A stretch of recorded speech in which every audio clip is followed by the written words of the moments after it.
subscribe to that bell. Appreciate you always for watching. So what I'm going to do is I'm going to talk about the story, the game that's being played. We're in a matrix, we're in a simulation, and it's constructed. However, you need to understand who are the players that's constructing this play in the forefront. A lot of people are just, of course, willful puppets because they just go into the training or the brainwashing that either their religion put them in, or their government put them in, or the education they receive, or plainly doing their job like the media, okay?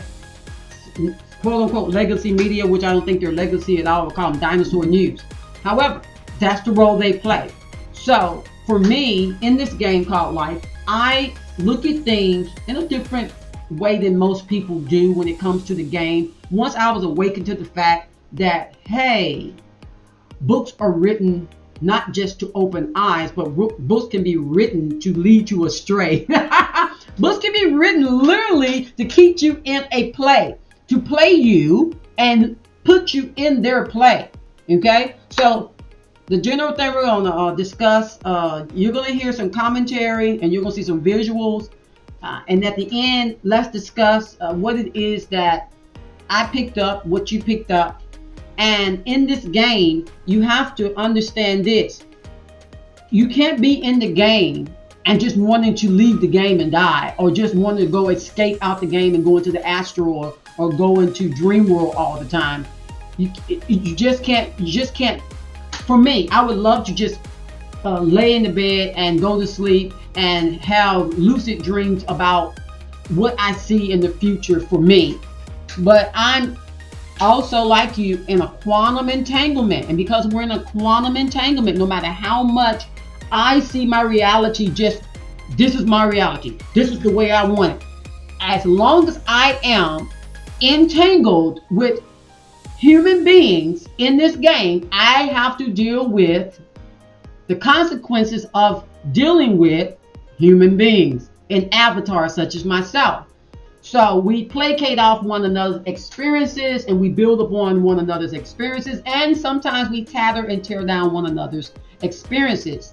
So let's go over some of these titles, and then I'm going to start with the right. For the past couple days, what's been coming into my awareness and what I've been saying I need to know about is this last reset gameplay of the Messiah or the Mahdi or the Mashiach. Now, I used to be a Christian, so I understand what this actually is. I know this is a play. I know this is a skit. I know this is a grand stage to get a lot of people to stay unaware of themselves. This is to keep your focus on. I ain't gonna go into it. I'll do that at the end. I'm gonna go into it. So the first title from the VT, I get Substacks from them. A history of false Jewish messiahs and the impact on the Armenian genocide. Then this is the guy that we're going to look at. The opposition against Saudi trip sees Solomon's help to boost UK economy. This guy is very, very, very significant. Okay, so Kizzer has said the UK economy growth was his number one mission as he defended his trip to Saudi Arabia, and the United Arab Emirates. Okay. And so this next one is, will Trump order Israel to stop the war? In Israel, some are concerned Trump will take a stronger hand. And that's him on that little picture right there. But we'll talk about that later on. Then Candace Owens has this thing about Syria falls and no, it's not a good thing. So in her placation video, I think it came out last night, yesterday, whatever, it was on my feed. She's talking about how she's concerned that the Christians are being swallowed up by war and being destroyed, and certain people are just loving the death. And so she's concerned in that regard. Candace, I think now is a Catholic. She's not a Protestant. She used to be a Protestant. I think now she's a Catholic, like her husband, who I think is part of the Rothschild family. So maybe there are some Rothschilds that are trying to awaken. Who knows? I have no idea. Everybody's an independent individual. I'll talk about that at the end. Just understand that the subject of the video today is in my title. Actually, the title is going to be The Impact of Messiahs in the Matrix. So please don't be perturbed that you and I don't live in the matrix the same. You and I don't deal with the construct, the simulation the same. I am not running from the simulation. I'm not running from the matrix. I do not hate this life. I understand that this is a life I have to go ahead and live out before the reset. And I'm going to do it well. And I'm going to have knowledge. And I'm going to have good understanding. And then once I receive that, I have enough wisdom to help others understand what's really taking place in this game. We can't go hide on a rock, and we can't go put our heads in the sand, and we can't go into outer space, which there ain't no outer space. But you know what I mean. We have to still be aware of the bull crap in the game. There's some bull crap that's going on that's deceiving many people. And since I am one with you, I will subject myself to this bull crap because I know exactly what it is. I mean, I know exactly what it is, and I know the deception in it. But the deception is quite simple. However, they direct you one way to a person, but there's another way you're supposed to be looking. Okay, so let's get started here, and it should play pretty well. I think I'm going to start with. Let's start with the right here about the history of the false messiahs, and then we'll branch over to this other side. All right.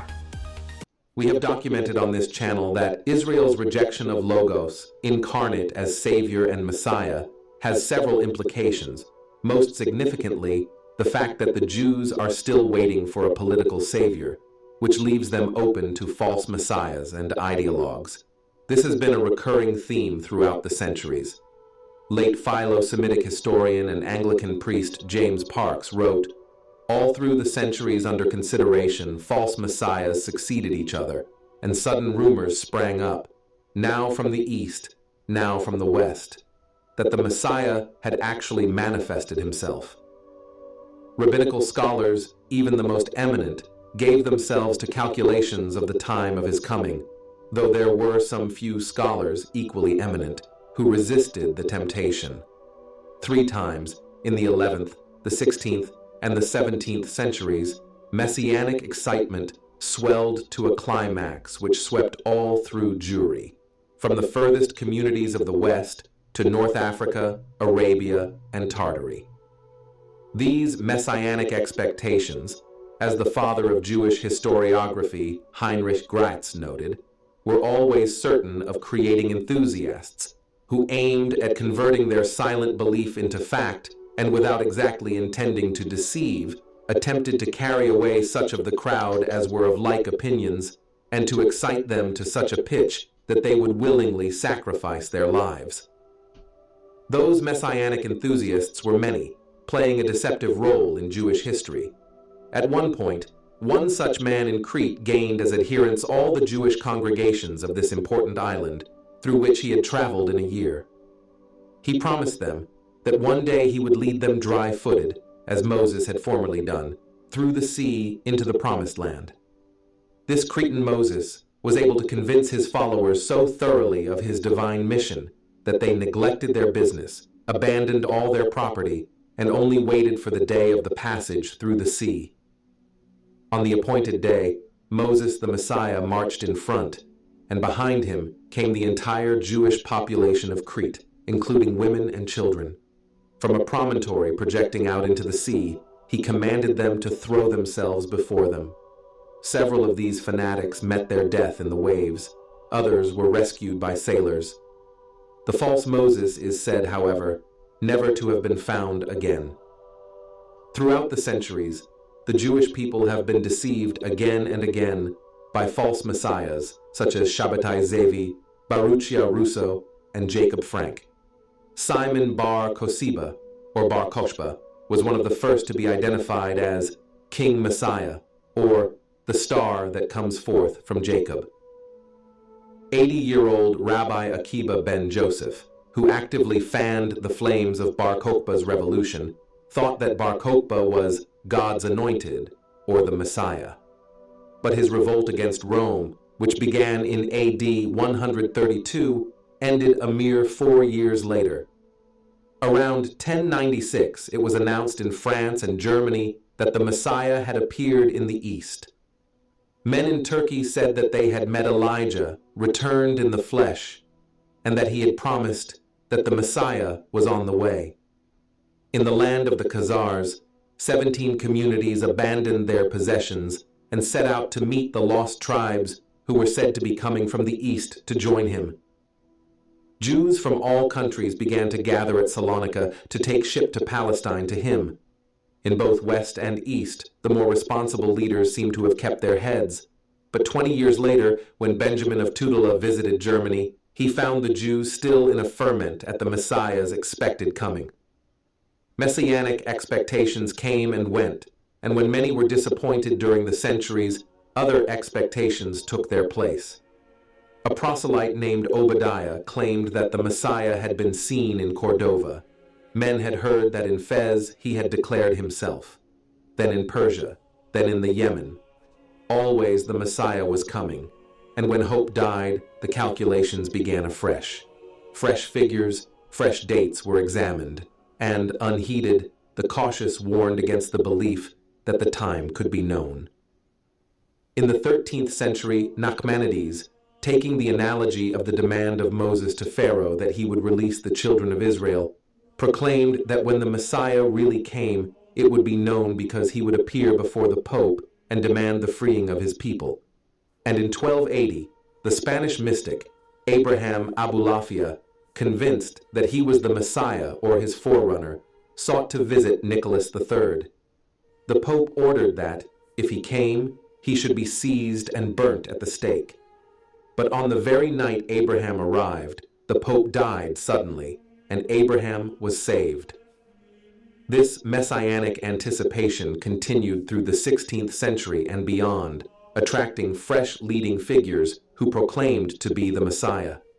Parks writes that even Christians were beginning to be persuaded by these messianic expectations. However, the majority of these were conversos, people who left their old Jewish religion for political, economic, and personal reasons, who seemed particularly attracted to these messianic movements. The Messiah was again predicted to appear in 1648, but when that year passed without sign of him, Christians accepted the date of the Jewish expectation, 1666, and waited with a painful intensity equal to that of Jewry.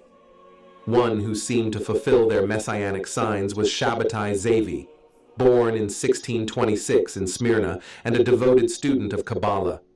As a young man, Zevi confided to the intimate circle of his friends that he was the expected Messiah, but in 1651 he was banished from the synagogue of the city for his pretensions, and for 10 years he led a wandering life.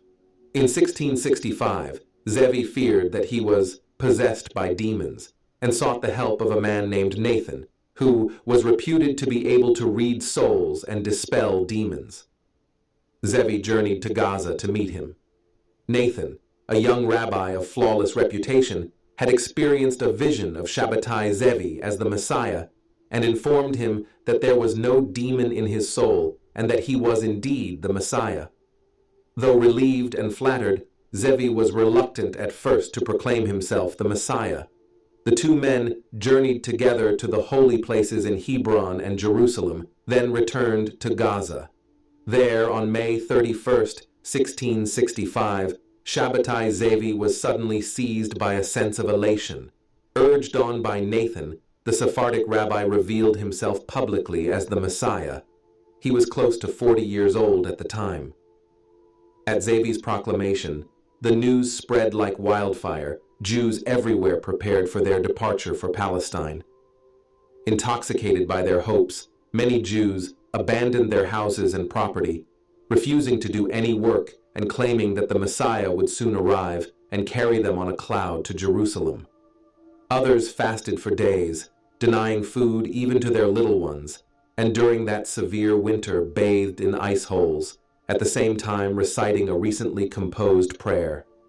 Faint-hearted and destitute Christians, hearing the stories of the miracles performed by the false Messiah and beholding the boundless arrogance of the Jews, began to doubt Christ. It was such a massive delusion of ecstatic and imaginary vision that Zevi was further declared to be God in some Kabbalist circles.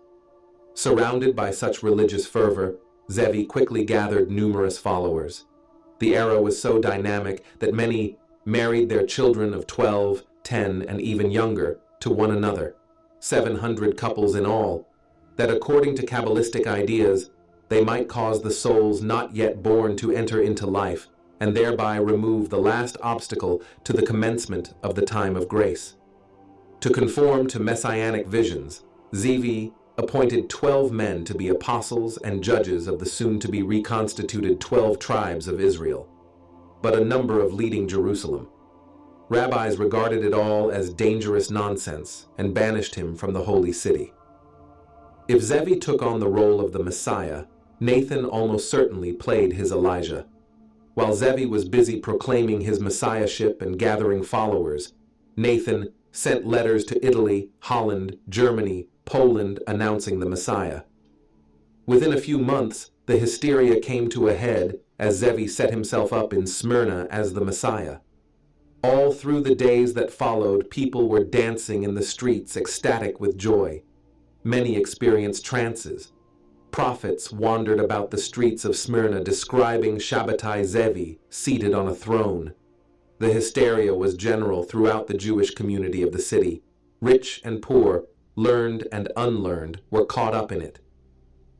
Fearing that public opposition to Zevi's messianic movement would lead to chaos in their communities, those rabbis who doubted his claims stayed quiet for a while, even though they privately renounced Zevi. Eventually, Zevi caused such a stir that, while on a visit to Constantinople, he was arrested by Turkish authorities. Given the choice to either convert to Islam or lose his life, Zevi renounced his messiahship and chose Islam. The choice was suggested to the Sultan by a Jewish advisor in order to make the Sabbatian movement ineffective.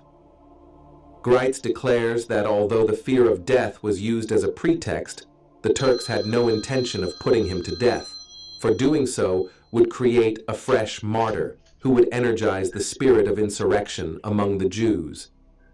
Immediately after converting to Islam, Zevi was given a royal pension for the remainder of his life. His wife Sarah also received rich presents from the Sultana. Some of Shabbatai's followers also went over to Islam. This betrayal shocked many of his followers, as did the revelation of Zevi's homosexual proclivities. Rabbi Chaim Benvenisti, who spent an enormous part of his life in support of Zevi, almost died of shame after hearing the news. To explain his reversal, Zevi stated that he moved from Judaism to Islam because the time of the Messiah had not yet come. More importantly, he told his followers, the real Shabbatai Zevi never converted to Islam, but had ascended to heaven. The person who got converted to Islam was simply a human image of Zevi.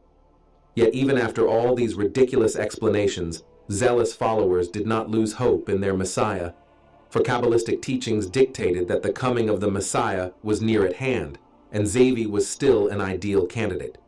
Jewish writer Chaim Potok writes that all through his final months in 1665, letters had come from Palestine, Egypt, Aleppo, and Smyrna telling of Shabbatai Zevi and the prophet Nathan.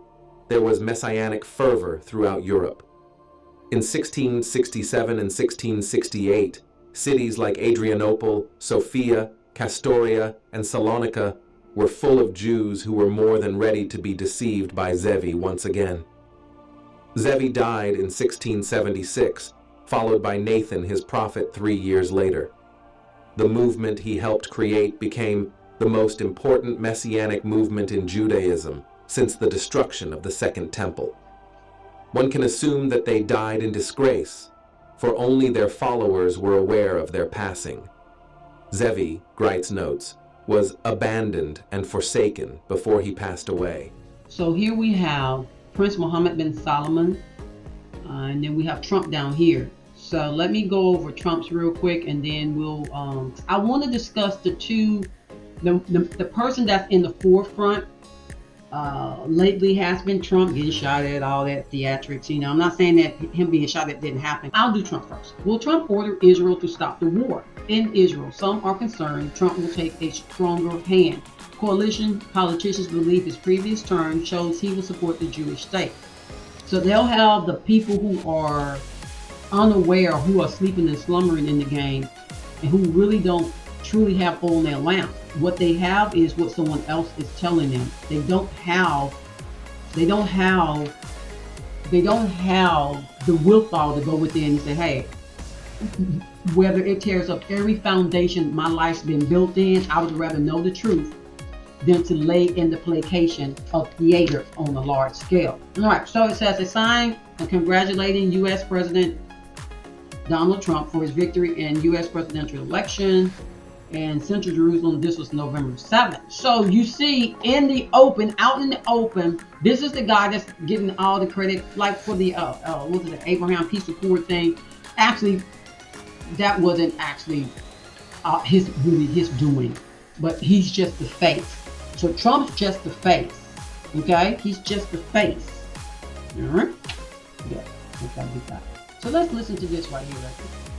In Israel, some are concerned Trump will take a stronger hand. Coalition politicians believe his previous term shows he will support the Jewish state. Following Donald Trump's victory in the U.S. elections on Tuesday, many in Israel are trying to assess the level of support that Trump will have for Israel when he retakes the Oval Office in January. During his victory speech at Mar-a-Lago, in West Palm Beach, Florida, Trump referred to predictions by some of his opponents that he would start wars. They said he will start a war. I'm not going to start a war. I'm going to stop the wars, Trump stated. While Trump was a strong supporter of Israel during his first term, and affirmed that position throughout his campaign, in recent weeks he began promising that he would end the Gaza war upon taking office. He has not said how he intends to bring the war to a close, especially in light of the tense security situation with Iran. Some in Israel have interpreted that in an ominous way, indicating that Trump intends to apply pressure on Israel to bring the war to a close, possibly before he is sworn in on January 20, 2025. Others, particularly within Israel's coalition government, believe that based on his past performance, Trump will be supportive of Israel. Some have even begun discussing the possibility of a strike on Iran's nuclear facilities. A recent Bloomberg report stated that during a conversation before his election victory, Trump told Israeli Prime Minister Benjamin Netanyahu to do what it takes to end the conflict with Iran, and this is understood to mean also in Gaza and Lebanon. Nadav Strockler, a political strategist, who previously worked with Netanyahu, said he believes the likelihood of an Israeli strike on Iran's nuclear facilities has increased. Referring to Netanyahu, he told the Israeli newspaper Maariv, "Bibi is the son of a historian and a historian himself, and he knows how to identify major events in order to take advantage of the right opportunity." So, y'all heard that right. So this is the guy that's in the forefront. This is the guy that's on The Simpsons. This is the guy that's you supposed to have your eyes on. Okay? That's why you should not give your hopes to anyone in the game, because remember, we're in the game. All right. So let's go to the real guy. Okay? You're welcome. And there he is. He always has his left hand on his upper thigh. And that has to do with the position that he carries. This is the guy that's behind the scene, the mover and shaker that all leaders are actually coming to. Rabbis are saying that, see, can I find it, that this guy is actually the Mahdi. Christians may think Trump is the Messiah, but that's just the what is it? Protagonist, antagonist, right here. So, right here it says, let me make it bigger for y'all. It says, Rabbi Yaakov Y says, or Jacob says, in the Bible codes, we see the perfect sequence embedded in the Torah. So they're talking about coded language embedded inside the game, inside the matrix, okay? We see by Nabi or prophet Musa on the mount. So they're talking about Moses. We heard about Moses earlier, okay? Musa in the book of Shemot, Exodus. Then they say hashtag Muhammad bin Solomon. Muhammad bin Solomon.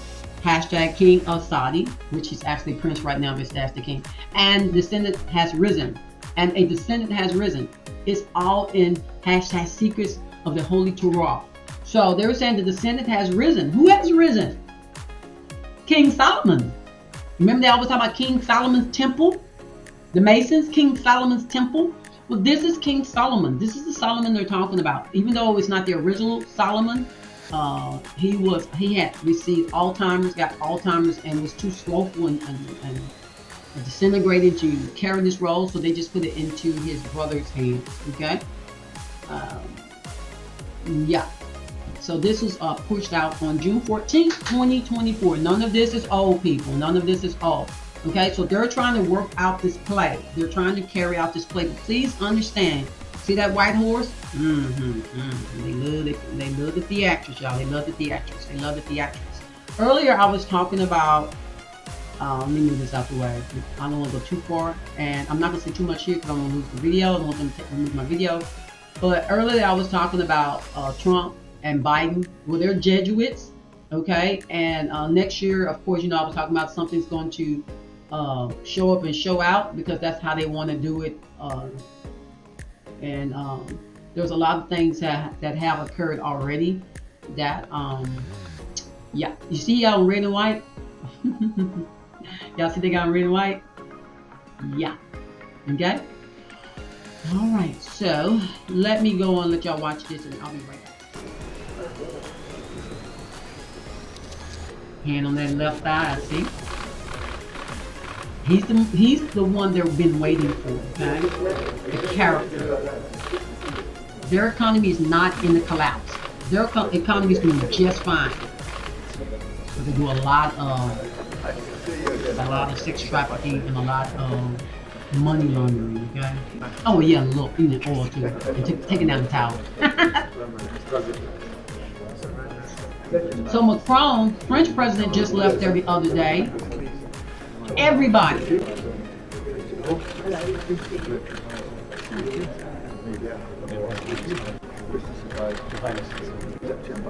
So they're not putting him out in the forefront. So you would never think he's that important. Okay? You just wouldn't.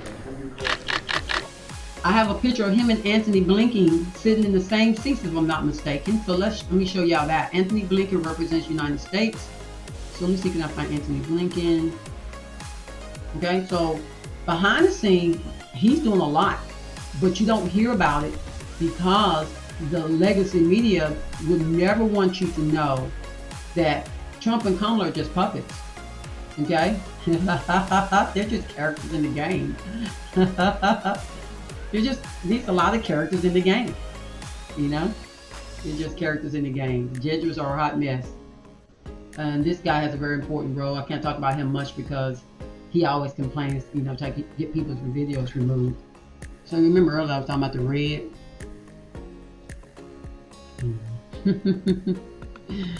Boy, I tell you. It doesn't matter if they're kings, priests, the wolves, red and white, okay? It doesn't matter. It just doesn't. This is the guy that Macron that wanted to see. They're all coming. They're all coming to talk to him. Now, Kamala means lotus, and Trump gave the Pope a lotus. Okay, I thought that was the craziest thing. Her name is Lotus, but gave him a lotus when he was the 45th president. So they all come under. It doesn't matter if you're a Catholic or not. It's all part of the play. It's all part of carrying out who wrote the play, whose chessboard is the game on at this point. And really, that's all that really matters. And the ultimate goal is for them to have a tower. He wants a tower, like the Tower of Babel. And under this tower, it would be like metaverse, but way, way, way more intense. The people that live inside of this tower, you're gonna have to have some type of nanotechnology already in your arm. Okay, that's all I'm gonna say about that. I don't go too far. Because I would rather for my videos to get out than for them to be squashed by Foonerism. So this is them doing it, the actors with the Temple Mount. Okay, this is part of the game. Okay, this is part of the game. They'll really have some people really supposing that the world's coming to an end. The game is not gonna come to an end. They may destroy your body, but that doesn't mean the game gonna come to an end. Okay. So Saudi Arabia leads Arab world in congratulating Trump. King Solomon wishes Trump and Americans progress and prosperity. Okay, exactly. Leaders of the Jordan, Egypt urged Trump to help bring peace. See, so this is November 6, 2024. So he's in the forefront, but this guy's doing the dealing in the background, and a lot of people really quite don't understand that this guy is meeting with everybody, more people than Trump would ever think he could meet with. Trump's only gonna do 4 terms. This dude's gonna be in here he's gonna be in his position way past Trump be dead, and this guy's still in his position. Okay? And the rabbis already feel this is the bloodline. Okay? So Prince Mohammed bin Salman, 666 in primes, the number of his name, the number of the beast. Now these coded books are actually not prophecy. These coded books are a outline for those who are in secret society to understand how the game's supposed to play out. Please don't get it twisted. Okay? Don't get it twisted. Don't get it twisted. Okay? Okay, we have here Saudi solution. Okay, Israel can foster stability. Iran, America, some ties they're talking about doing together. But they're showing here Prince Solomon vows. So somebody's float was a little crazy there. The future of Israel-Saudi relations, opportunities and challenges. So here you have 3 characters. Bibi, Prime Minister of Israel, Benjamin Netanyahu. His character is such a fool. His character is so diabolical. His character, you would think he was Aleister Crowley some kind of way. The way he acts, just his will, the whole of the law. His will, not realizing we're in a quantum entanglement. The future of Israel-Saudi relations. If they see you as just an animal, just someone dumbed down with the mark of 666 because you follow along with people's written stories, then that's why they see people as animals. They see people as goyim because people just go along. They just go along. Okay? So finally, I like that they got these 3 together because right now, these are 3 of the main players in the play. Okay? They really are. They just are. Saudi wealth fund to tool a silenced critics, Human Rights Watch says. Mohammed bin Salman, Saudi's crown prince. Saudi Arabia's sovereign wealth fund, chaired by Crown Prince Mohammed bin Salman, has become a key vehicle for kingdom to silence international criticism, Human Rights Watch said in a report. So, it's just, oh, he's so nice, he's so kind. No. He will silence you. He will silence you. He will silence you. Okay? And it's just how it is. Especially if you're telling on the storyline. I did a video on, since they see us as animals, they use food and they use all types of things to get you in an animal state of mind. Okay, and they just put it out here all the time. I'm just running through him, Send more steps to make way for Israel. Saudi normalization, says NYT's Thomas Freeman. Saudi Arabia is demanding Israel accept 2 state solutions in exchange for a peacekeeping force and Arab state funding to rebuild Gaza.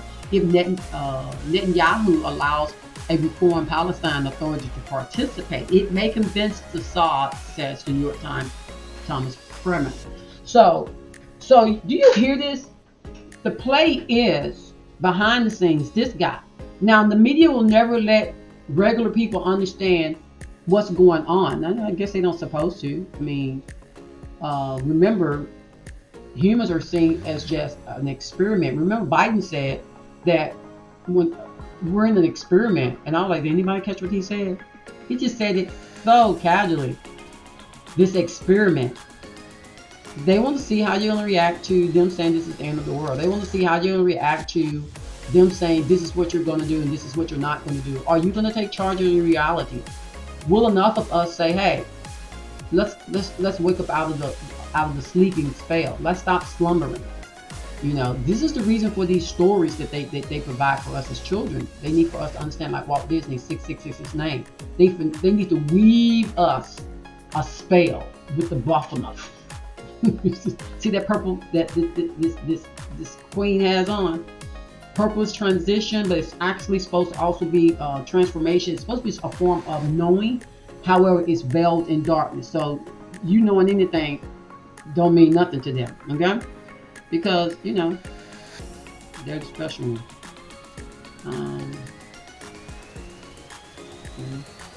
So there's a lot of stuff I could say, but I'm going to move on. This will be my last one right here. So they made a game, I don't know, PlayStation game for this guy. I don't know if it's PlayStation. I don't play games, but that's my children force me. So that's him in the game. Okay. All right, so let's move on from him. He's taking up a lot of time. Let's go to now this here. Now let's listen to this guy. And then the last statement is going to be the commentary from Candace and her guests, and they're really talking about how deceptive everything is without knowledge, and how even for them, it's like you're grabbing straws trying to get people to realize that, hey, y'all, I think some deception going on here. I think we're being bamboozled. But the crazy thing is they see that there's a bamboozling going on. America is actually practicing Christians or regenerate Christians in the true spiritual sense. And yet all Americans, whether they like it or not, whether they're even conscious of it or not, are swimming in a Christian milieu. There is a broader Christian culture. The same is true of Israel. So there may only be 20% practicing Talmudic Jews. But I would say that Israel as a nation has been shaped, even for those who don't practice, in the sense of cultural Judaism. You about the Bible, they would be very well read and speak to you about the Bible and why, we should be worshiping Israel. And yet, if you spoke to, I think, the average Christian in America about the Talmud, they go, I don't know what's in it. So there's no reciprocity there.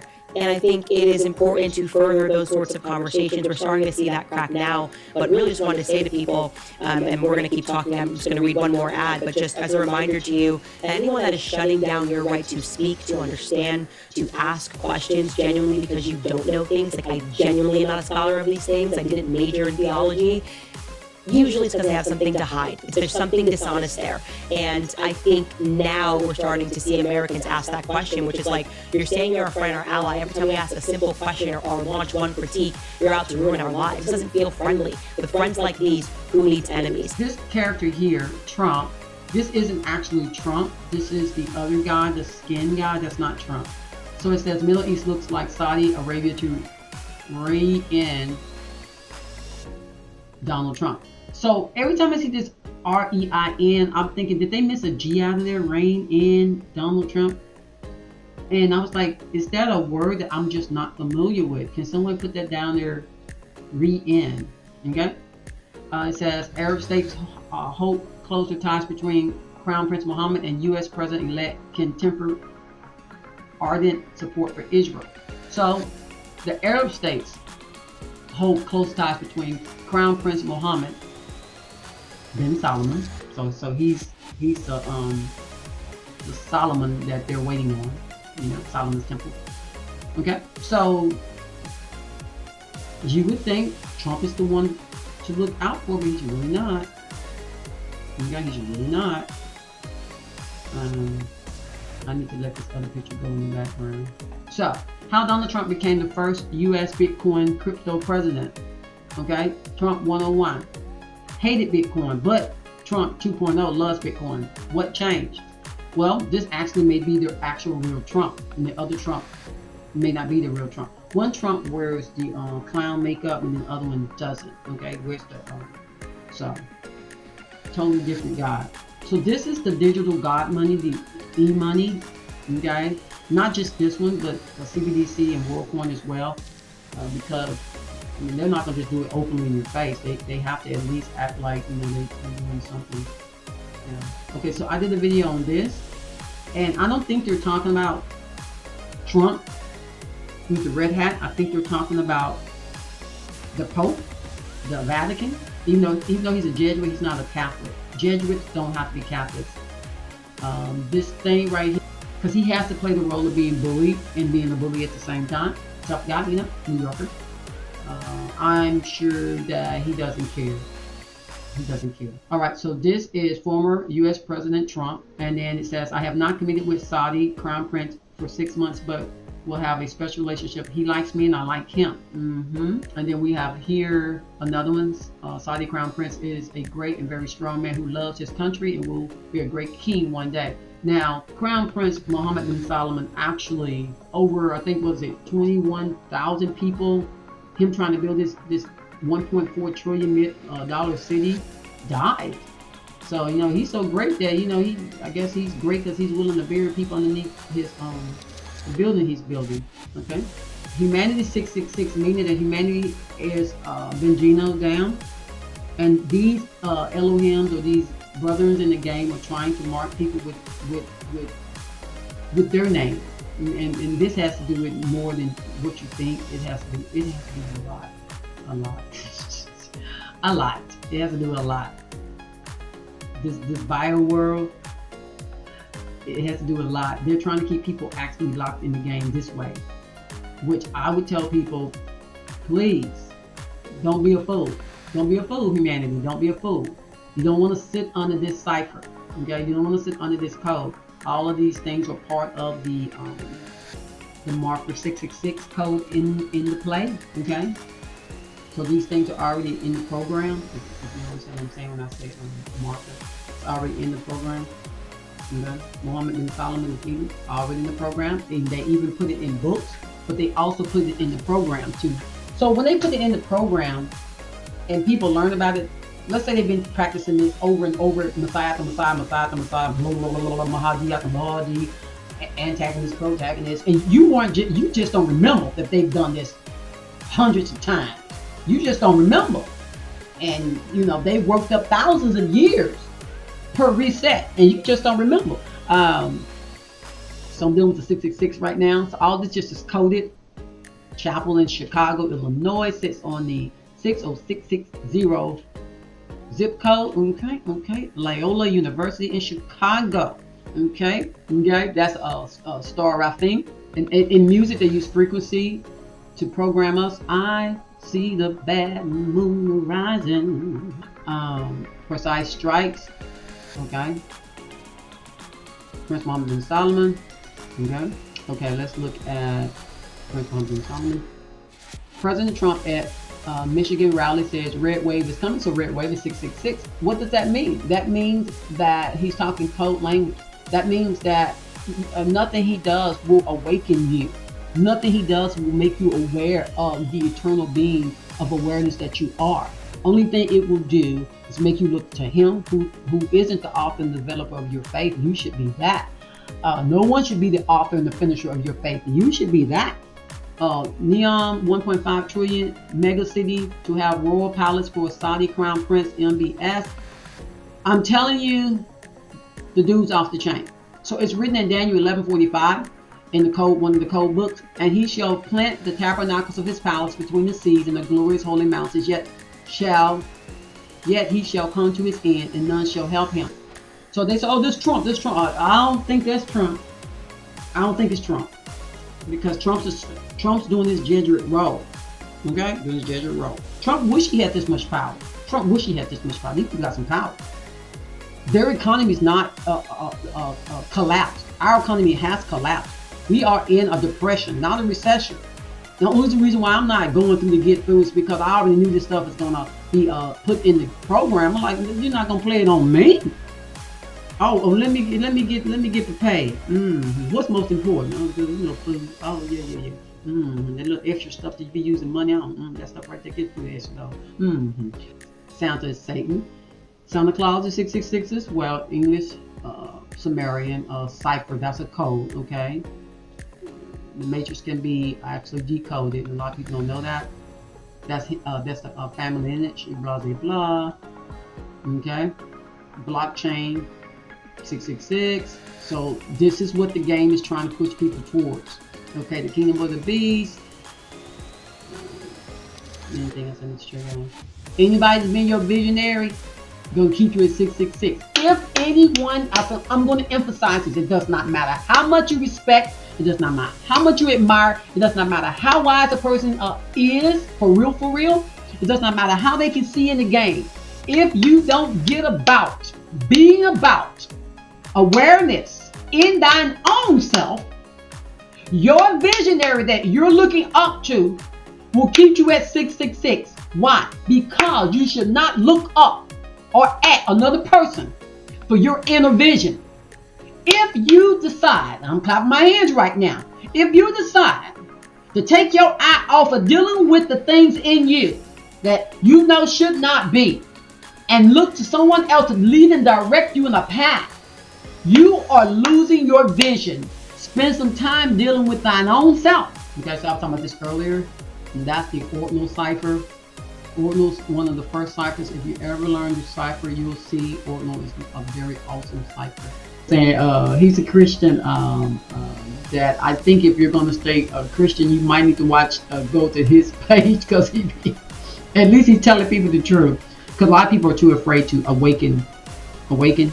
So they're talking about bio nano things will change disease detection. However, anytime they say they want to do good for you, evil's always present. Okay?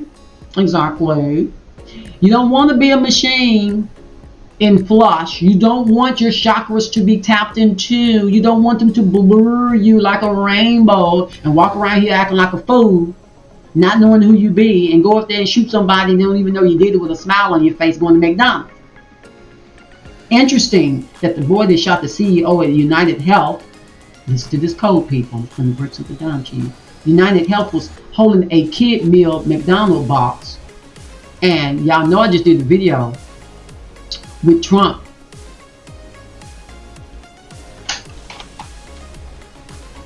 holding a McDonald's box. So what is they trying to say? They're trying to say that they are ready to remove Trump out of the picture. Will they do it? Don't know. Okay? Don't know. Because prophecy can be changed, because there's no such thing as what? Prophecy. Okay? No such thing. And everybody's under the tutelage of the Jesuits, because the Jesuits are the ones that pen a lot of the information that a lot of people rely on. Let's get some of this stuff off. Nice to press the bell. Appreciate you always for what? For watching.